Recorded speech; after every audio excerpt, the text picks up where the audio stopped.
Pour 2015 chez Kymco, exit le Ding Street, place au Downtown en 125 et en 350 cm3. Ce nouveau GT a de grandes ambitions, la première étant de faire aussi bien que son prédécesseur lors de sa sortie en 2009. Le gabarit est valorisant pour un 125 et la finition a encore grimpé d'un cran. Fier de son partenariat avec BMW, Kymco a doté son nouveau GT d'une signature lumineuse à l'avant qui n'est pas sans rappeler celle de la K1600, et où les LED sont au programme, comme à l'arrière. Les seuls éléments qui pourraient faire un peu moins haut de gamme sont le revêtement de la selle et les compteurs analogiques peu lisibles du tableau de bord, surtout pour la vitesse. Toutefois, l'écran numérique est complet. Au guidon, warning à main droite et des leviers réglables. Le coffre contient un jet à l'avant et un petit intégral à l'arrière et est complété par 2 vides-poches fermés mais sans serrure, dont un avec une prise USB.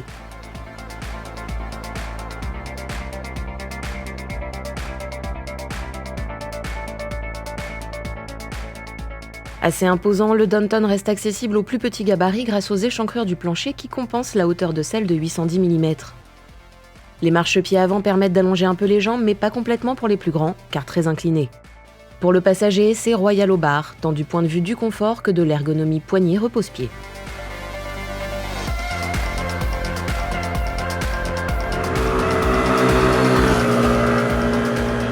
La position de conduite est plutôt agréable, on est un petit peu basculé vers l'arrière, les bras et les mains assez hauts, ça donne une position un petit peu de custom. La selle est très confortable et on est bien maintenu, d'ailleurs on est un petit peu comme dans un fauteuil baquet, ça tient bien au niveau des reins. La protection pourrait être un petit peu perfectible, mais le pare-brise remplit quand même plutôt bien son rôle. Si avec 164 kg à sec, le Downtown 125 en a perdu 3 par rapport au Ding Street, cela reste un beau bébé. Toutefois, il est bien mieux équilibré et le rayon de braquage court facilite par ailleurs les demi-tours. Le cadre est très très rigide et ce qui fait qu'on peut vraiment enchaîner les petits pif-paf sans sentir le cadre se tordre ou sans que le scooter se dandine. C'est vraiment très rassurant et très efficace en ville notamment.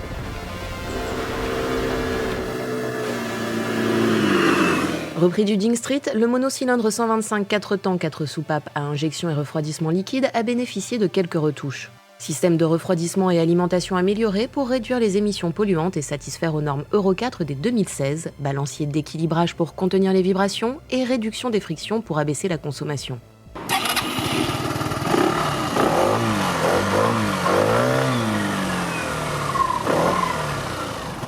Ces valeurs de puissance et de couple sont en très légère baisse par rapport au Ding Street avec 10,5 kW à 9000 tours minute et 11,2 Nm à 7000 tours minute. Les reprises à mi-régime sont suffisantes jusqu'à sa vitesse maxi de 115 km/h compteur, 105 chrono. Le gain appréciable de cette évolution se situe ailleurs, puisque ce mono est plus silencieux, distille moins de vibrations et profite d'une transmission assouplie bien plus agréable. Côté conso, nous avons obtenu 4,3 litres au 100 en usage mixte. Le Downtown 350, identique par ailleurs au 125, hérite lui d'un tout nouveau moteur de 320 cm3, développant une puissance de 22 kW et un couple de 29 Nm. Des performances largement suffisantes pour le poids de 173 kg à sec du scooter et pour une conso de 5 litres au 100.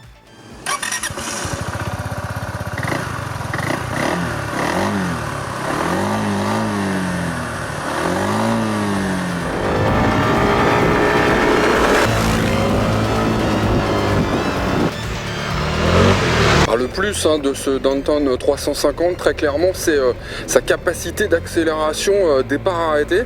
C'est assez impressionnant, moi ça me rappelle des gros scooters de 500 cm3, puis jusqu'à 80, ça n'en finit pas d'accélérer. Je le trouve assez léger, il est très très maniable. Il y a vraiment qu'à très haute vitesse qu'on commence à sentir que le train avant est un petit peu léger, mais c'est vrai que l'avantage c'est qu'en ville notamment, il s'en sort plutôt pas mal.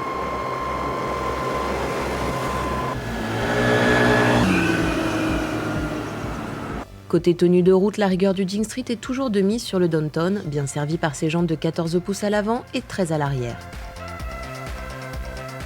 Les suspensions améliorées préservent le confort sans que le comportement en pâtisse et la garde au sol est tout à fait correcte. Enfin, si les dimensions des disques de frein sont inchangées, l'étrier avant dispose désormais de 3 pistons au lieu de 2.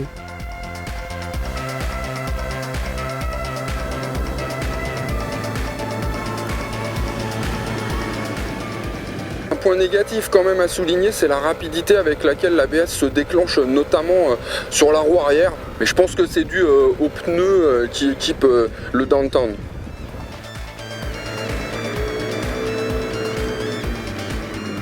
Design percutant, finition, confort et maniabilité améliorée, freinage plus performant, aspect pratique au rendez-vous, voilà un scooter GT cohérent et attractif.